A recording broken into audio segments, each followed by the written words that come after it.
Hello, salam leadership wisdom bersama Daniel Ronda. Saat ini masih dalam seri pertumbuhan gereja dan saya harap saudara mungkin banyak pertanyaan, banyak eh, hal yang mau didiskusikan memang karena kondisi platform podcast seperti ini tidak ada platform diskusi. Tetapi saya senang kalau saudara mengetahui media sosial saya menanyakan di media sosial, tentu saya akan meresponinya. Hari ini dalam seri pertemuan gereja, saya mau mengajak saudara membahas tentang menjadi gereja yang misioner. Sebagaimana kita ketahui bahwa perintah amanat agung Yesus Kristus yang terakhir berbicara tentang pentingnya kita pergi.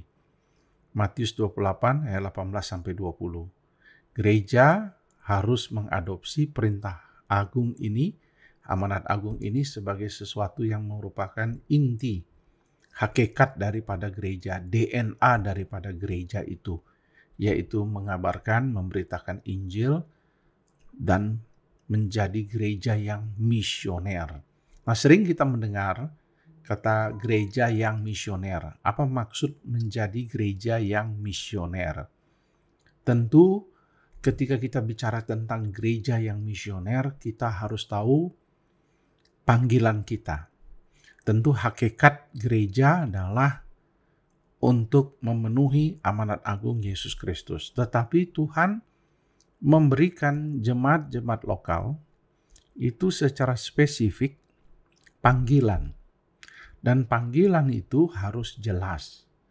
Misalnya, sebagai saya menyederhanakan, misalnya ada gereja yang terpanggil kepada suku-suku yang terabaikan. Ada gereja yang terpanggil melakukan pelayanan melewati batas-batas negara, yaitu menjadikan semua bangsa muridku melewati negeri mereka. Seperti misalnya gereja di Indonesia mengutus ke luar negeri.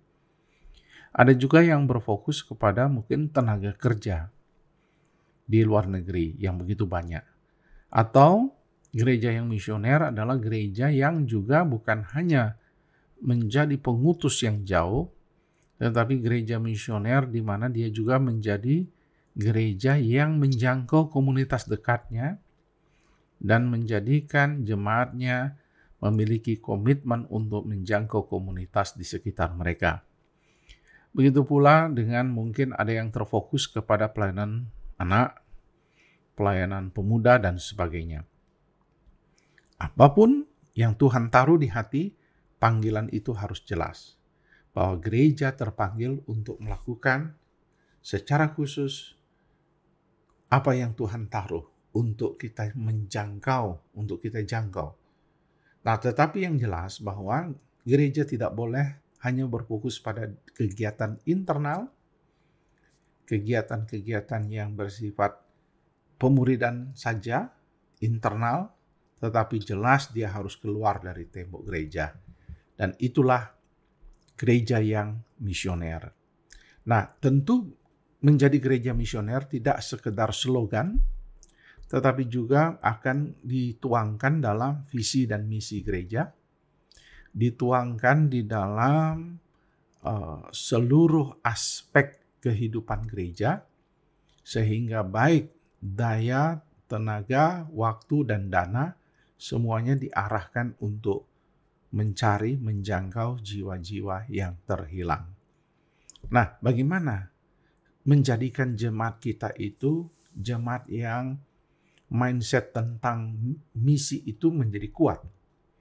Nah, inilah yang kita akan membahasnya.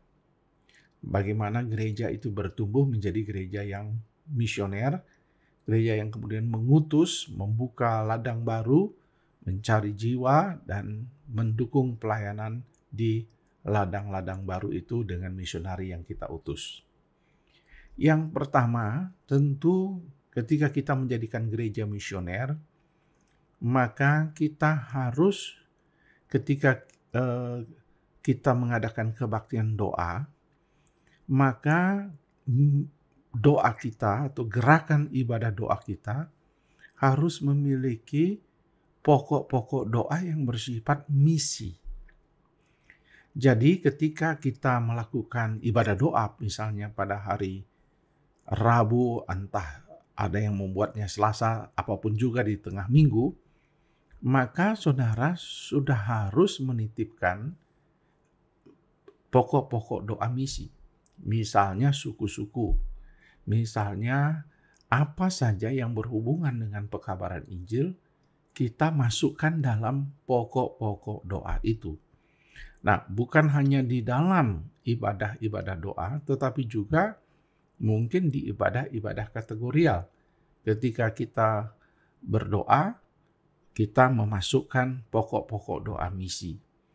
Kemudian juga kita menaruh di flyer atau di papan pengumuman di gereja, tenaga-tenaga misi yang diutus, daerah-daerah yang diutus, daerah-daerah sasaran, dan semuanya kita pasang di tempat-tempat strategis di gereja, sehingga nampak sebagai sesuatu yang harus kemudian jemaat ditantang untuk mendoakan. Jadi buatlah suatu tempat yang bagus, flyer yang bagus dan semuanya, dan menjadi sesuatu yang di mana jemaat akan berdoa. Nah, gembala harus rajin lewat bersama dengan departemen misi mereka untuk mengupdate pokok-pokok doa setiap minggu di buletin, bahkan tiap bulan di buletin, mungkin kalau tiap bulan mau diupdate, memperbaharui, dan terus menambah materi-materi doa sehingga jemaat dapat terus semangat mendoakan kalau pokok-pokok doa itu terus kita update. Sayangnya kalau buletin itu tidak pernah diupdate, sama terus pokok doanya tentang misi.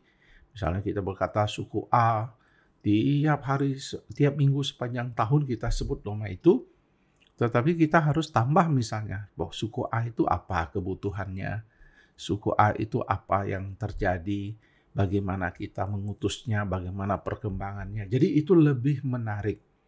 Sehingga di departemen penginjilan kita di gereja lokal, ada khusus yang menangani yang disebut dengan buletin doa atau informasi tentang doa. Sehingga jemaat semangat terus berdoa. Itulah yang membuat gereja akhirnya semangat menjadi jemaat yang misioner, karena harus dimulai dengan doa.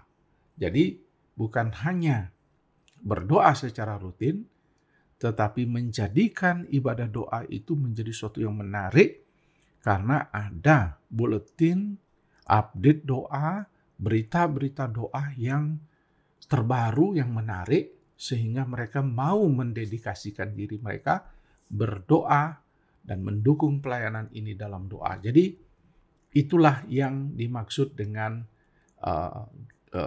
berdoa. Jadi gereja berdoa untuk misi. Jadi mau menjadikan gereja kita misioner, maka perbaiki gerakan doa kita, yaitu gerakan doa yang bukan hanya mendoakan jemaat, tentu kita harus mendoakan jemaat dan kebutuhannya, pelayanan, tetapi kita juga harus memasukkan update terbaru tentang pelayanan misi.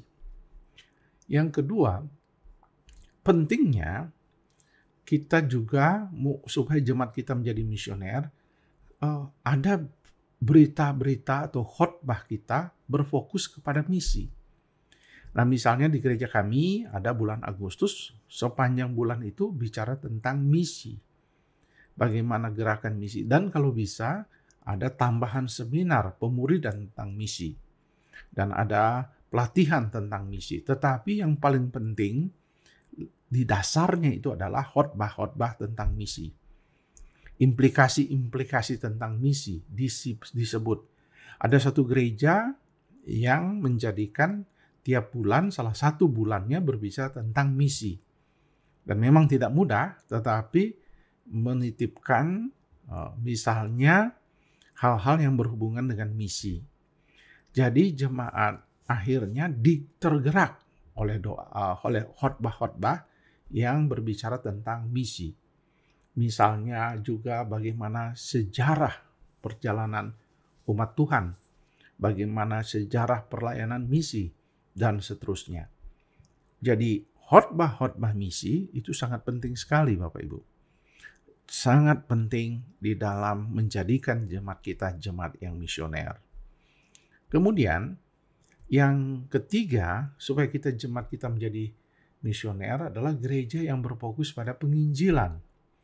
Jadi kita harus bukan hanya lewat mimbar kita berkhotbah, tetapi kita membuat aksi, tindakan, ya, bukan hanya mengutus orang keluar ke suku-suku terasing, mengumpulkan dana untuk mendukung mereka, tetapi mereka sendiri pun dilatih untuk melakukan pekabaran Injil di tempat mereka, di lokasi mereka, dan di pelayanan mereka. Mereka wajib bersaksi. Dan ini membutuhkan waktu. Karena konsep gereja tradisional, sekalipun di dunia evangelikal, ada anggapan bahwa pekabaran Injil menjadi saksi adalah tugas gembala. Gembala lah yang berkeliling. Full-timer lah yang berkeliling. Mereka tidak menyadari bahwa mereka lah yang harus menjadi saksi.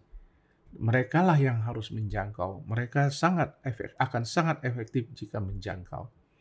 Itu sebabnya mereka harus dilatih dalam pelatihan-pelatihan penginjilan, dan gereja wajib rutin mengadakan itu.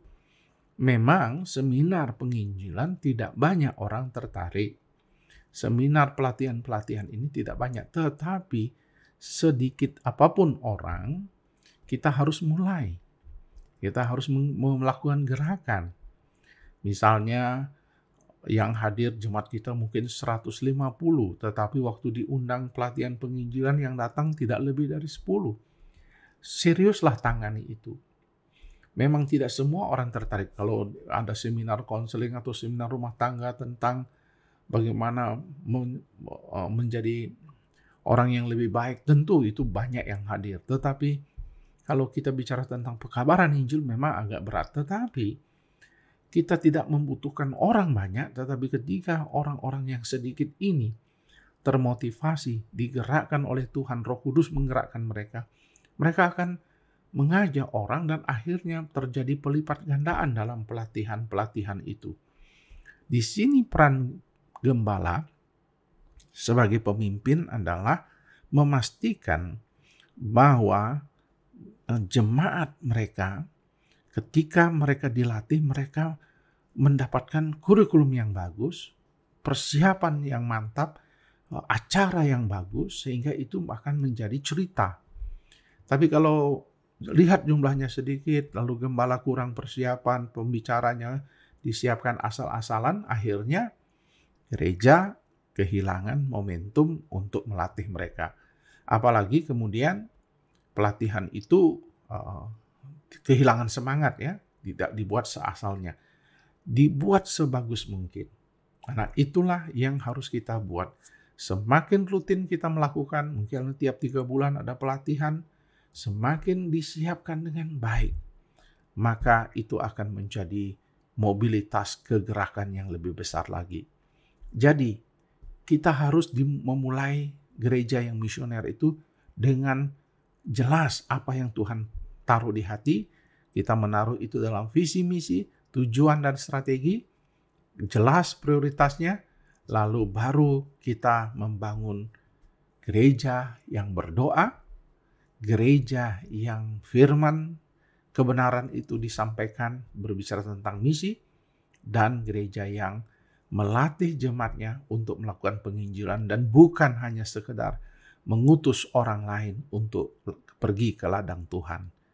Nah, kiranya Tuhan memberkati pembahasan ini dan saudara semakin tertantang untuk menjadikan jemaat saudara jemaat yang misioner. Tuhan memberkati.